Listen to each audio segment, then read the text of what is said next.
and I think, you know, since you have been doing it consistently, Yeah, I've really started to see you will see the growth. All right, let's do a little auto sync. You've seen this before, haven't you? I just oh okay okay. All right, auto sync. Auto sync. Okay. All right. So we like to start off with like a little hot topic or a little hot take. And so, what are you bringing to us this morning? AI, because what else could be hotter than that, you know? That's true. What's your take on AI, though? See, I think AI is going to go the same way how in the year 1990s and, you know, the decade of 1990s and 2K, the dot-com was. You're thinking a big bubble. No, so there are two aspects to it. Okay. There is definitely so what happens is any product or service, it goes through the early phase and goes to maturity. Yeah. It reaches its top and then starts to decline from there. So AI also, we are still, I would say, in the nascent phase where we have not reached the hype yet. No, we have not reached the hype yet. So it is going to grow, maybe another 2 years, 3 years. It's going to reach that ultimate potential. Yeah. And I think, again, from that point, like if you remember, the stock market crashed wildly after 2K. You know, it was, I think, around 2002 or 2003. But if you see 1997, 98, it followed this curve. Yeah. So I think there are two aspects of AI, Tony. I think there is one, the investors, the companies, and the stocks aspect. But then there is this whole business model aspect. And you think that for the business model, do you think the exponential growth is just going to, like, we can't fully comprehend what it's going to do into our culture and our society in general? Correct. So I think, you know, again, I have been reading a lot of articles, you know, in the AI space. It's interesting also because, again, because I work in technology, and in technology literally changes every couple of years. Mm-hmm. But this is something which I have not seen in my lifetime. Usually what happens is, you know, when you're talking about programming languages, you know, people forget or leave one language and get into the other one. For example, C++, you know, was replaced by Java to some extent. I don't know that, but I know those terms. Correct. Yeah. And then recently Python is another language. But what I'm saying is, to give you a parallel, technology is always mature. They are always phased out. Yeah. But in terms of AI, it is not one language. It is not one. I would say it's the whole paradigm shift, like the Y2K thing. Because it can read everything, process everything, and it just ingests it. And I have to give you one piece of information. AI is not born in the last 5 years. It was not even born in the last 10 years. They've had this for years and years and years. Here would be my thing on AI. We are nuzzling up close with it, but like when you look at social media, we nuzzled up really close with social media, and we don't know exactly what we nuzzled up to in the very beginning. Correct. And all this hurt and all this pain has come from social media, and we know now it's toxic in a lot of ways. Correct. And so I think when we start talking about AI, I just think, man, we need to have a little bit of caution as we embrace it. I think it can be a good thing. I think it will be the thing, but surely we can have some caution. And Tony, as you rightly said, the whole ethical aspect of AI is one of the things that organizations have actually started incorporating. Oh, so I don't write an email anymore. It's all through ChatGPT. Yes, but again, talking about the organizational aspect of it, they have not only the courses in AI ethics, but they are also going to have positions where you will have like a chief AI ethics officer, like you have that's interesting. Yeah, like you have the chief compliance officers. Wow, I didn't even think about that. Yes. So what I was coming at is, when things like AI take over, and when I'm saying taking over, it's the whole business model is changing. Okay. Oh, yes, absolutely. Now, let me talk about the business model from the Y2K, how it changed. We used to go to all those stores, like, for example, Barnes and Noble. And, you know, I grew up in India, so we would go to those bookstores. We would buy books physically. I was raised in a very small town in India. So I had to literally tell the book, the shopkeeper, hey, you know what, I want this textbook. And he said, well, I don't have the stock. So he said, okay, let me get that to you in 3 days. Yeah. And he would bring it, you know, and I would go periodically to the market and check and then buy that. But then when the whole .com thing came, that's when these Amazon and eBay and all these companies came.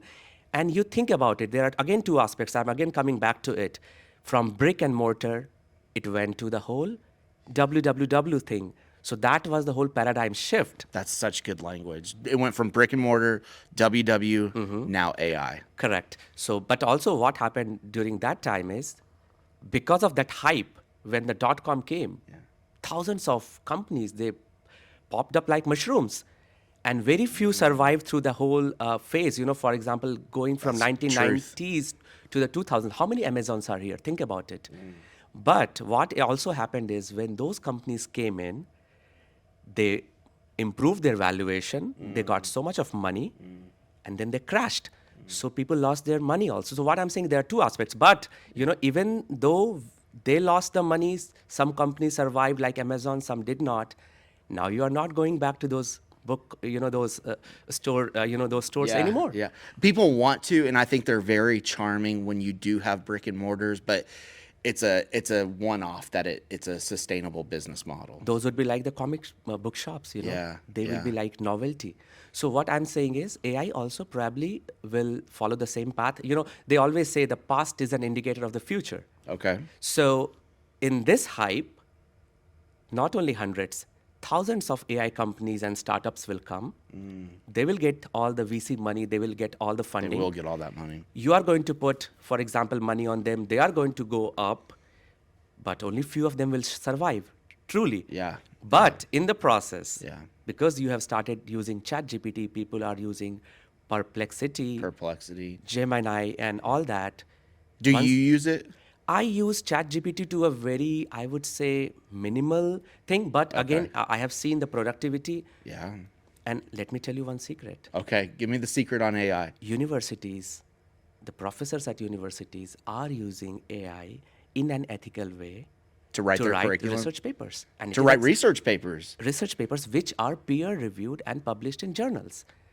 So they have As much time as they kind of like went at us for plagiarism. yeah, and all plagiarism. Now they're just doing the same thing. So there's a Oh difference. man. So Tony, there's a difference. So when I say that, they are using AI to come up with formats, Yeah. come up with suggestions. Yeah. Again, necessarily not every professor is going to be an English expert. Think about it. That's very true. They are not Shakespeare. So they are not going to write all that in a very flowery and a coherent language. So AI helps there to come up with ideas. And then the meat is there. So what I'm saying is there is no copy pasting over there. But again, there is an organization. You are getting ideas. You are getting the formats to begin with, like a skeleton, like a structure. And then you refine it. You put your own meat.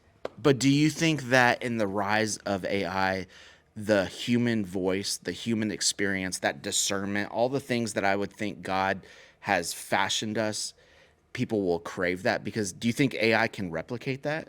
So, again, let me tell you again what AI, because the answer to this question is again hidden in the meaning of AI. Okay. AI, means artificial intelligence, Right. means the machines and programs mimicking human intelligence.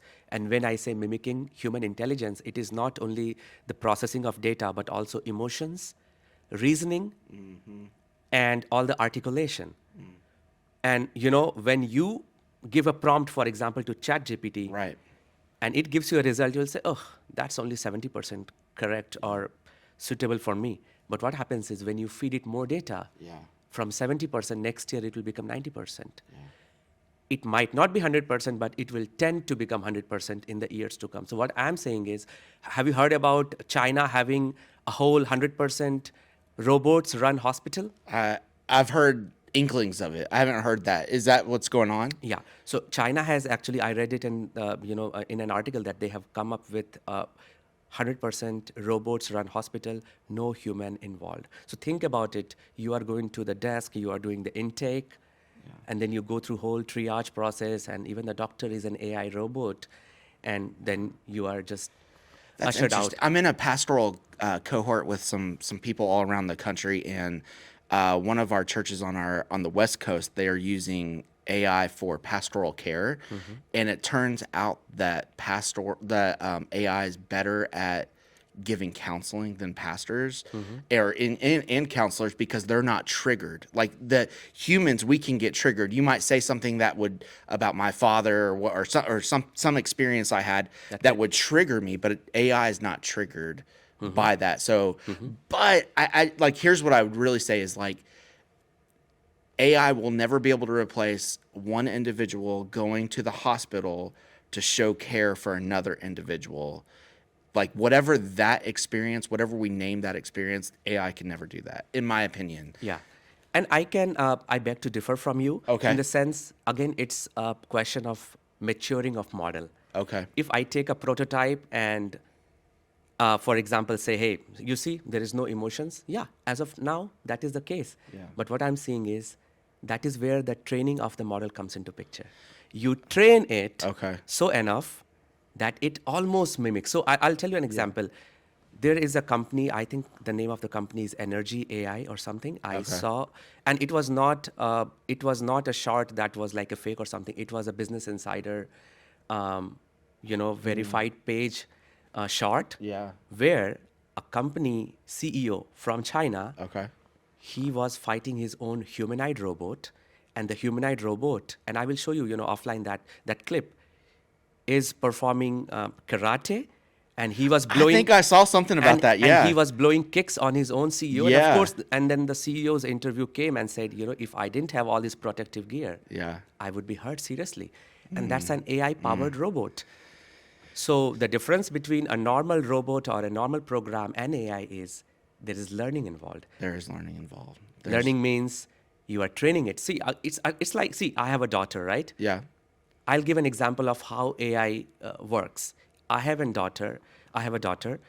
When she was growing up, and she's still growing up, I tell her what is right, what is not right, what she can eat, what she cannot eat, what time she can go to bed, what time she cannot. And now, since she's close to 9, when I give her an instruction, sometimes she says, well, I will not do that. Now, think about it. Yeah. I never taught her to say no to me. I never told her that you can Yeah. say this to your dad. Yeah. So where did that come from? That is the training aspect, where you get enough data into the system, you process it, and then you make your own inferences and decisions. See, and I would say that's the human experience, though, that AI can, it's like the AI can auto-generate a word in Google or whatever, but to watch somebody come up with the language on the fly is different than typing something in auto generation. So I think we're all going to try to figure out what this AI is, Yes, because it's an experience for all of us. It's an experience, and no one knows. Nobody knows. I don't know how this whole form will take place. No. We can only know bits and pieces. It's going to be like iRobot. Have you seen that movie? Yes, but I'm already seeing the humanoid robots everywhere. Oh man. And Tesla is coming up with its robot. I that. know, and they're like, everyone can have it. I'm Yes, like, yes. okay. So what I'm saying is, it's As long as it can do my yard and clean the house, I think I'll welcome it. Have you seen those robots in the restaurants? No, I have not. Well, I have not. They but don't have them here in Springfield. There are, not in Springfield, but I have like Indian friends who have actually been served by robots at Indian restaurants, where they would come and take the plates, and they would go. So it's interesting. And I think what I also wanted to tell you about the learning aspect is, the learning comes over a period of time with training. So the models are going to mature. They are going to mature. We are not going to just say that, hey, something. For example, ChatGPT, it Yeah. had 4.0, Yeah. and now it has like, I think, the 5.0 or something. Okay. So I have the free model, so I don't know. Correct. So what I'm saying is the models also evolve, and technically, I don't want to get into the technical aspect, but there are different algorithms behind these models. That's very true. That's So very one true. algorithm might perform well, Yeah. then other, but again, it's a use case basis. Based on one model might perform Yeah. better at a church environment than the hospital environment. Right. To- Oh, that's interesting. So there's different models of AI for each different segment that will be nuanced, but it'll still have that kernel of the engine behind it. Correct. It's like a car, right? All cars have an engine, but Yeah. there's different masks to it. The basic concept will be the same, Yeah. but again, how the Germans make the cars Yeah. versus how the like the other countries in Europe make the car versus Yeah. South Koreans make the car versus how Indian companies make the cars versus how US companies make the Yeah. cars. I mean, the underlying Yeah. IC engines, principles Yeah. are the same, but then Yeah. they all make the cars a little bit differently. That's a really good word. Okay, you said Indian cars. I'm gonna do a natural little switch here. What is one thing you miss about India? Like if you could say like that's home. I don't see that here. I don't experience that here. I don't taste it here. What's one thing about India that you miss? Chaos. Chaos. Chaos. Really? Yes. So when I say Have you chaos, been on Veterans at 5? I have. I have. Okay. In fact, I mean, it's a thing, but the first day of me being in Springfield, I was greeted by an accident of my brand new Mercedes. It was just one thing Okay. near the Knights Action You're Park. like, "This is home." And that was a, Veterans Day evening, so I can't forget that. Okay. But, so talking about India, is a country where there is an order in chaos. When I say order in chaos, you know, uh, we cross roads sometimes when the cars are coming, and but we know exactly we will not get hit by it. Okay. But when you, as a foreigner, when you come there, You it's don't like, know man, that." no, I can't even cross it. But it's so natural, you know the timing he's going to stop, and you have that trust that he's not going to knock you over. Okay. And so what I'm saying is not only that, but in a good way, there is an order in chaos. You are short of milk, for example. You can just go to a very makeshift kind of a grocery store, which is like two houses or one house down. Okay. And that makeshift grocery store is inside the house of someone. And if you need someone, you can knock the door in the middle of the night and say, I want milk. Really? Yeah. Is that is experience that you've had? Yes, and that's growing up with almost all Indians, unless they are like brought up in, very, localities inside, like big cities like Delhi or Mumbai. Even there, they will have that by general experience. But I grew up in, like a Midwest kind of a, place in India, in the Okay. plains and the agricultural area. It's very, like very close knit, very informal, and even the business model is like that. You can call the Chaotic? shopkeeper, chaotic, but again, with an In order. an organized way. Yeah. So organized way. So what I'm saying is, even though things are, so US, the good thing about US is you go from, the top to the bottom, from east to west. You will find the same kind of information management, same kind of labels. Yeah, No yeah. red turn. All the information management. US has perfected that. Okay. So what I'm saying is there is consistency of information, consistency of experience. Yeah. Even the houses kind of look the same unless Yeah. you come with a different elevation, right? In India, we make our own design of houses. No two houses will look the same. Is know, it if by you- Providence? Are there Providences in India? So there are states. They call There are it- states, So like okay. we have the states, in the US, we have states in India. But what I'm saying is, there is not a uniform code to the large extent. Interesting. Where so again, there are permissions and you have to follow the law. But what I'm saying is, you will not find the same kind of appearance and information management. But what I'm saying is, still being so freestyle. Yeah. You are able to hold that big country together. I think that's a miraculous thing. What do you appreciate most about America then? The most important thing which I appreciate about America is the freedom you have Yeah. to choose to be whatever you want. That's so true. Right. That's so true. When I was growing up, being an Asian, I mean, and again, I mean, nothing wrong with it, but like I always wanted to get into STEM and have a consistent job, and so that Okay. I can provide for the family and stuff like that. I had great interest in music, but I never thought I could be a singer or a musician and still, you see, right, do that. And now things are changing back in India. When I came here, and now I have friends who are having bands and still, they are following their passion. But what I'm saying is, it is very much organized here in the US Yeah, because of yeah. the long experience. You have UC Berkeley, for example. Yeah. If you are a music major and you get into Berkeley, what else? You see, right? That's the top notch there. That's a right? top notch. No one will look down upon you That's and right. say, you They're see, like, "Oh, right? you went to UC Yeah, Berkeley." Hey, you didn't do engineering? Yeah. No, they would. You're So- right. They would say, "Wow, so- that's quite an accomplishment." So I think that is the freedom to choose and be what you want without I people love that. without people judging you, like relatives or something. I think that is very. You don't have that peer pressure that you are the son or daughter of a doctor, so you have to at least become a doctor or an engineer, right? Is that an honor shame culture? Like a family honor? Like I need to go into this profession to bring honor to my family? Some people take it that way. Okay. Not all. Not all. It is again a very family-related thing. But again, more than an honor-related thing, it's more about how do you do well when you are surrounded by so many talented people and still shine, right? So I think academics is a way which is like a proven concept, right? Okay. If I were to become a music director or a director, Yeah. well, I can do that. But what I'm saying is I need to have a lot of conviction. Yeah. And my family also needs to have that amount of conviction. Yeah.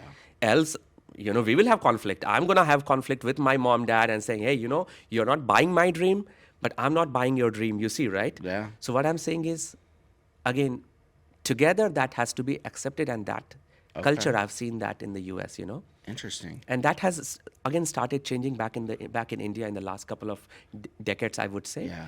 But at least when I was growing up, Yeah. studying and getting good marks, Yeah. and getting good job, that was a template to be successful.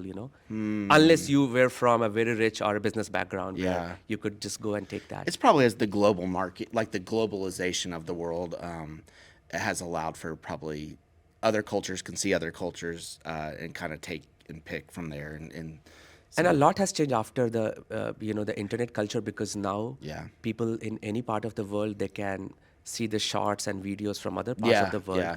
And see, again, if I was a parent who was raising his kid back in India, I would have the same expectations how my parents had from me.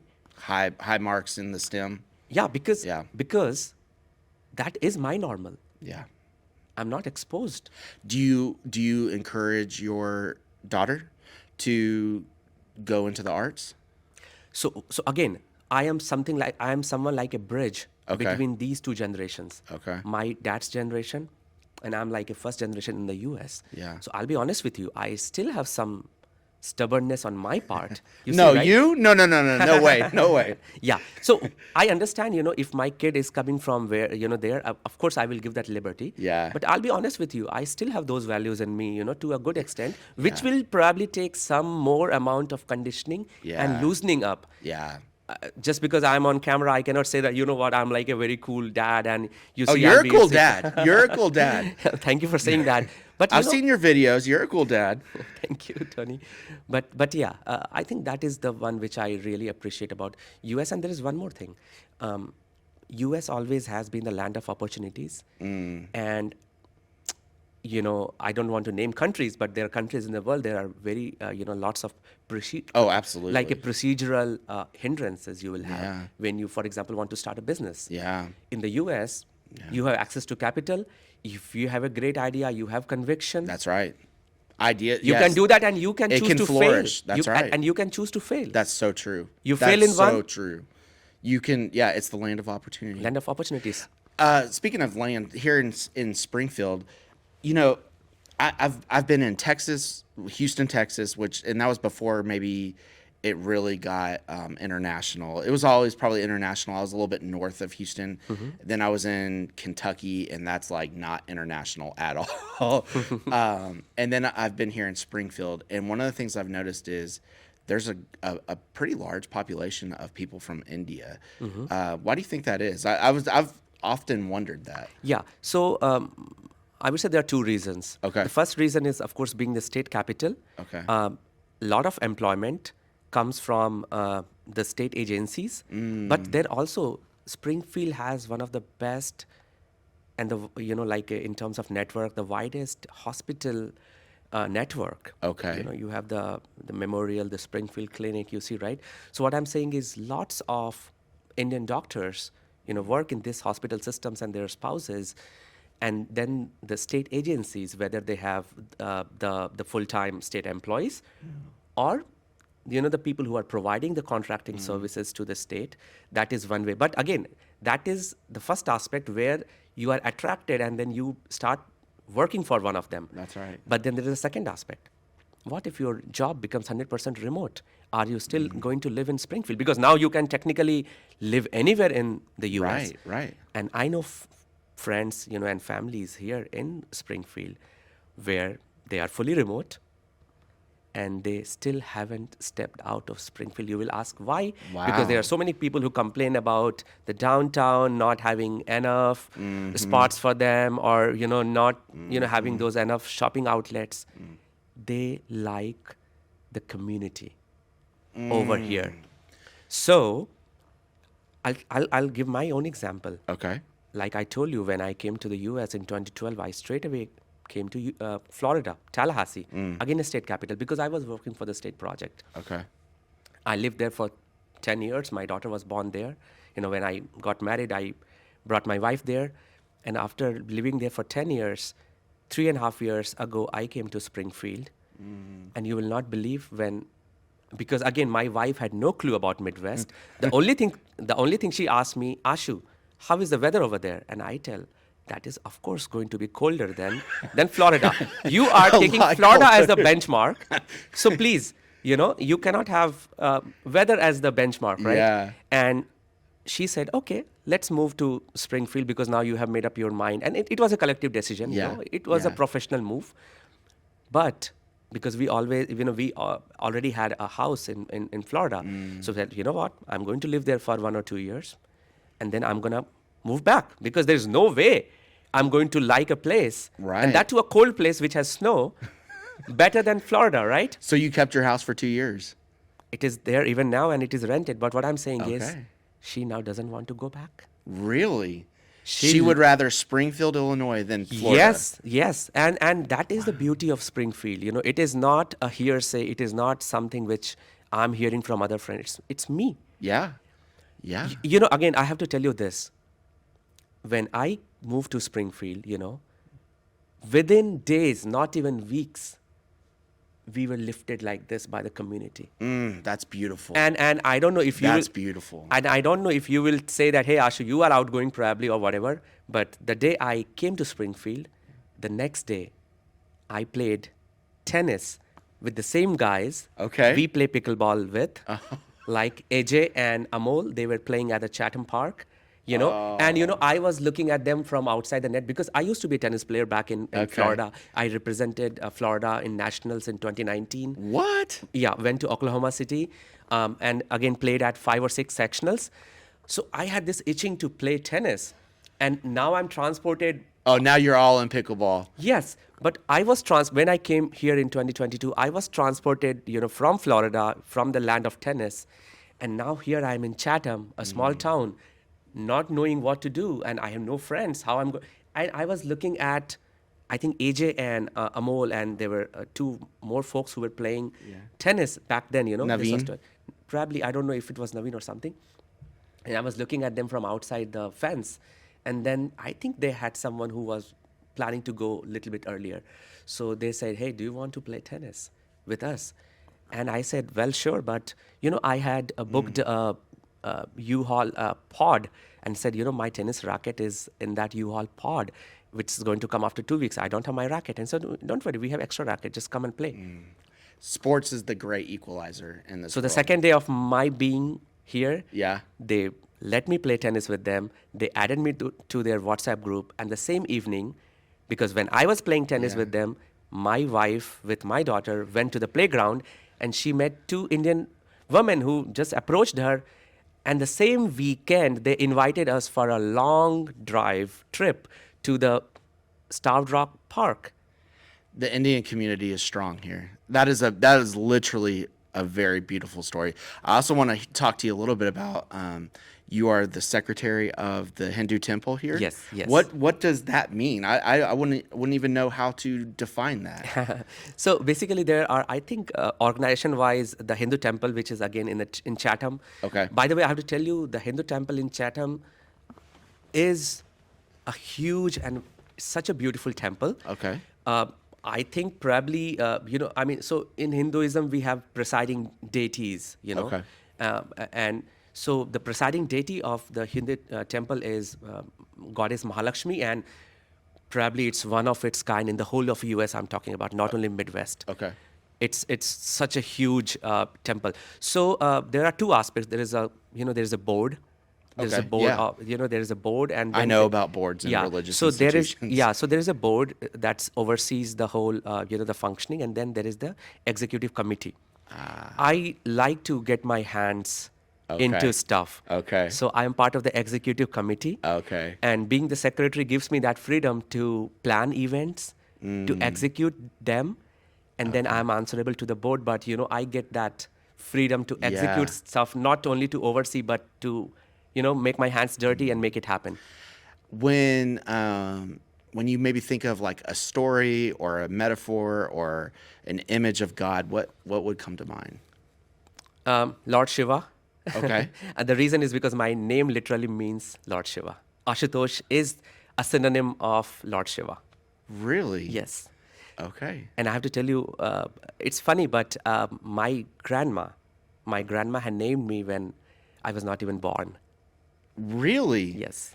Like so she told your parents like this is Yeah. what you will Yeah. name. So if this guy will be, is going to be born, then because I mean, she's right now in heaven, but yeah, she was a great devotee of Lord Shiva. So she named me after Lord Shiva, and I was unborn. I mean, my mom was pregnant with me. Wow. So that's why when Oh I close my my. eyes, as a Okay. family, we are, Yeah. How many people are part of the Hindu temple? um, Is there one in Springfield and one in Chatham? so yeah, we have one Gurukul, which Okay. is just next to Vabash. Okay. So that's another temple. Okay. Again, belonging to the Hindu community, and then we have the one in Chatham, which is the Mahalakshmi temple. Okay. I'm the secretary of that one. I would say, again. I would say around maybe 400 to 500 families. Really? Probably, yes. And, we have to do a better job of tracking the memberships and, Yeah. the thing. But, whenever we have those temple events, our auditoriums are not enough. Wow. There is a spillover. And And how- that is the reason we are trying not to do those big events in winters because Yeah. Nobody wants to stand outside in the cold. yeah, and Yeah. and we are thinking about doing something like like the fests, how they have in the schools, right? Yeah. Where there would be like food stalls and something. We want to reserve it or hold it till spring or summer. Okay. Yep. Okay. Wow. That's do y'all meet weekly?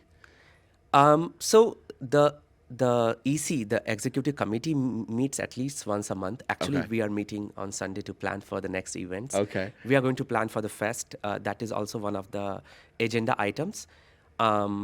So yeah, we meet, but also we probably do kind of like 4 major events. Okay.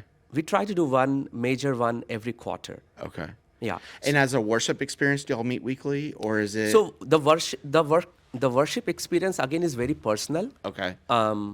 There is so there are some occasions like when there are big Hindu festivals. Yeah. When the whole community comes and prays together, they chant together, but there is also a social aspect where there are cultural events. Okay. See, we had Diwali celebrations. Yeah. Recently, That right? wasn't too long ago. That was in December, That was I think in October. October. So in Diwali, people came and we all made sure, even if the celebrations were on weekday nights, we all came in our traditional kurtas, the Yeah. dresses, and the women they wore the churis or the saris, and the kids are having fun with the firecrackers. The same thing during Holi, with the festival of colors. Yeah. They just assemble in the temple's grounds and then we celebrate it. So as a community, right? Again, Tony, I want to tell you one more thing, which Yeah, I please feel do. very strongly.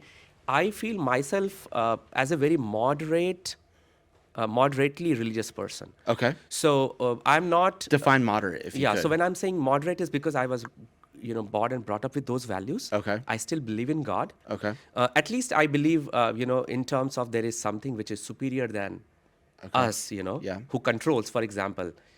You can call it as the unknown. You Sure. can call it probability. Sure. Whatever name you want to Yeah. see. I'm not superly religious, but again, I believe in the power of like the divine or something. And then I also feel it is a very personal thing.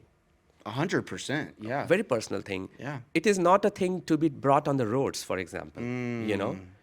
So what I'm saying is Okay. celebration is a different thing. Okay. When you are celebrating something as a community is a different thing. But what I'm saying is, I'm not going to go against you because you believe Right. in a different God Right. or a different Right. user the power. Because ultimately, we all have our, you might call it as an X, I will call it as a Y. You will Yeah. say that, okay, this is how I do my rituals for X. But what I'm Yeah. saying is, again, the main thing You're a is, hopeful universalist. Like you're saying, like there's this. It's much more expansive than what. individual thing. Yeah. Yeah. And also, I feel, again, this is a theory. That's a common thought. There's a lot of people who've sat in that chair and expressed And Tony, that. you are a pastor, but what I'm Yeah. saying is, I have a theory. Okay. So this theory is our ancestors, Okay. they wanted to have a common denomination by which they can, have the society in control. Think about it. Yeah. If you are in a room with someone and there is no law watching someone and something happens to the other person, who are you answerable to? There has to be some moral or some religious grounds, to which you hold yourself. Legal is one, but I'm saying is even legal stops somewhere. Where Like the moral. There's where gotta the be some kind of moral, you can call morality. it moral, you can call it religious, Yeah. but there has to be a higher standing. Of course, legal is Otherwise, that there would just be chaos there will be chaos. So again, I'm not saying I'm and a not organized chaos. correct. So I'm not saying because I'm a believer, but what I'm saying is believer or not, whether you are someone who is a believer or an atheist. But what I'm saying is the society needed some sort of organization. That's interesting that you said that because literally somebody in like this week sat right here and expressed that exact same thought. So I feel like that's a running thread of thought in our community. Yes, and I think that's where all the temples, all the churches, all the mosques are very important, all the gurudwaras, because of course you go there, you when you pray, you feel a lot of peace, you reconnect with yourself or the supreme, but there is also a social aspect. When you go to a mass, you meet fellow like-minded people. There is a social aspect. I'm sure if a new person comes to Springfield, someone sends you, hey, go and meet Tony. Right. I'm sure Yeah. you can make that person meet other person, and that person can then be mentored and be assimilated into the society. That is a very important aspect. That was so important. Which all the religious organizations or the meeting places or the prayers, they already do. But what I'm saying, that's also a very important role in the society. Yeah. And the prayer aspect and the individual connection aspect, I think that is a very individual thing. Yeah. I think it's a very centering thing and an individual thing as well. So there is an individual Because aspect. people respond to this God, this presence, this being in very different ways. Some people they really love going on hikes, and like when they're around nature, it's like, oh, I can feel that presence. Or some when they're singing, there's just all this different ways in which you can feel that energy. Yes, and Tony, like you rightly said, the whole point of connecting and when you can connect and when you cannot connect is you have to be still. Yeah. You do have to be. We're a noisy culture. We're not good at being So still. and physically you can be in a noise environment. For example, if your work revolves around noise, but what I'm saying is internally you have to be still. Internally. And of course, that's where I think many people meditate and stuff like that. Because physically it's not always possible to find a quiet place. Then how do you become still? When I'm saying still, your mind has to be still. Still your mind. Still your mind. And yeah. Go ahead. Okay. Well, I'll say before we do get going, I want to talk to you a little bit about pickleball because you've really grown in your skills of pickleball. You are now gold medal champion of Springfield in some divisions. And what do you love about pickleball? What's your biggest pet peeve about pickleball first? I think the biggest thing about pickleball, at least, is we have a solid community. Yeah. Because I used to be a tennis player. Yeah. The amount of the friendships that Yeah. I have developed, and I'm sure that must have been your experience. Yeah. Tony. Absolutely. See, again, the This reason is why from we are sitting pickleball. here Yeah. because of pickleball. That's right. Not because of any work, like association. So what I'm saying is the sense of community. And you can find people at all levels. At all levels. To play, in pickleball. And now the infrastructure is crazy. And in Springfield, I'm seeing there is so nice infrastructure outdoor versus the indoor ones, and it's only going to grow up. It's only gonna grow. It's only going to grow. So what I'm saying is that is the most important thing. And that is all good. But the most important thing, the single most important thing which I love about pickleball is the longevity aspect of pickleball. Yeah. I love seeing people in their 60s, 70s, 80s playing, and I'm like, okay, this is wonderful. So when And they play at, some of them play at a really high level. yeah, so I have to tell you, all the tennis friends, I was talking about, right? Yeah. They all moved to pickleball 6 to 7 months before me. And I was this guy who will say, nah, I'm not going to pick that game. Because I had some sort of a mental block. Yeah. I'm very honest Oh, with people you. hate I pickleball. and I was like, what is this plastic ball? Yeah. Like tuck, tuck, tuck, tuck. I honestly hated that. I honestly hated that sound. And I used to, I would say I would rather not play pickleball. Yeah. And I would always play tennis. But you know what? After 6 7 months, when others, they had played, and then when I started it, I'll say, man, you know what? There is something about pickleball which many people don't realize. What's it is this? easier to start pickleball. Oh, But 100%. to be really good at it, Yes. it needs its own strategy and skills. It's a game of chess. It is a game of chess. You have to create your own shots and kind of Yeah, anticipate. Yeah. some of the shots you can pick because you are a tennis player, Yeah. but sometimes not having played tennis helps you because And you some are of it- coming with like a That's zero right. experience. It's geometry too. It's trying to create these angles and these get yourself in a better position and court awareness and all the things that probably are at tennis as well. I was actually last week talking to a very solid pickleball player, and I said, did you play tennis? Because I thought that would be a tennis Yeah. badminton. Never touched racket. Then I said, how? Well, I play basketball. I said, what has basketball to do with Feet pickleball? work. Feet work. But you see, so sometimes not knowing something Yeah. gives you that advantage of unlearning something. Yeah. Because if I am playing golf or tennis, I have to unlearn some of those shots to do good in pickleball. Yeah, because it's so transferable. Yeah. Yeah, you have to have a shorter swing for some of the pickleball shots. But you can't hit everything in pickleball like a whole full tennis swing. No, you Because you don't have rarely time. Can you You don't Rarely have can time you. to react. No, you really didn't. I got pegged in the face just the other day. Yeah. Because I haven't been playing as much, and somebody just unloaded on me, and Correct. you don't have time for some of that. I think it Yes. was you actually. No, it wasn't. You. Yeah, not me. Yeah, I'm nice with you, and You are you'll be nice with me. me. You are very nice to play with, and I really enjoy playing.